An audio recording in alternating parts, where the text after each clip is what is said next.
The stock market is crashing because of a Chinese open source AI model that just came out, and I want to talk about it. It's called DeepSeek. So I'll quickly make a video on this, and I will make a longer video going in depth as to why this is happening soon. So I'll just give a quick overview here. DeepSeek is an open source model, meaning the code is available online, and it performs as well as OpenAI's O1 model, or about as well. And the O1 model is a very expensive model, costs hundreds of millions of dollars to train, and that is what you pay for if you pay for ChatGPT. But somehow this model, this open source model, which was only trained for $5 million as opposed to hundreds of millions of dollars, performs as well. The DeepSeek team was able to train the model for such a low price because they created these clever workarounds. So they actually used less expensive AI chips. And that's because the US created restrictions that prevented export of NVIDIA chips to China. So they had to be clever and work around it.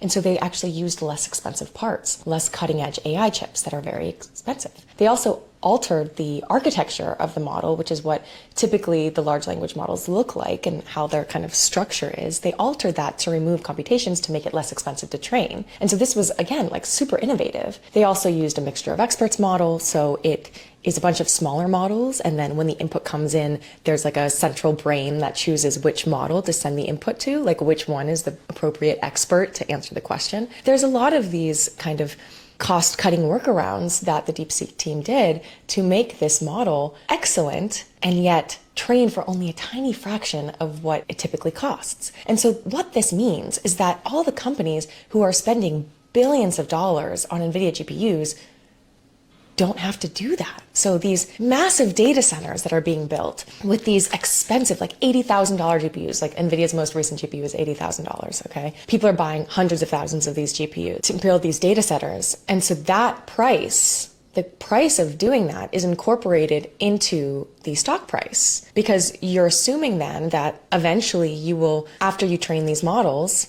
on the billions of dollars of compute, you're able to give them out to the public for a cost that is more than that, right? So that the value of the model after it's done training is going to be more than that. There's just a lot of money in this, right? Because the cost of training it is so high, and then they're saying, okay, well then we will sell it to people for even higher than that. And so then you have these super bloated valuations. But then people are realizing, wait, we don't need to use these expensive GPUs anymore. We can use older tech. And it slashes the price of training. I will make a longer video on this soon, but I wanted to share this with you. Leave your questions below. I'll try to answer them in my longer form podcast.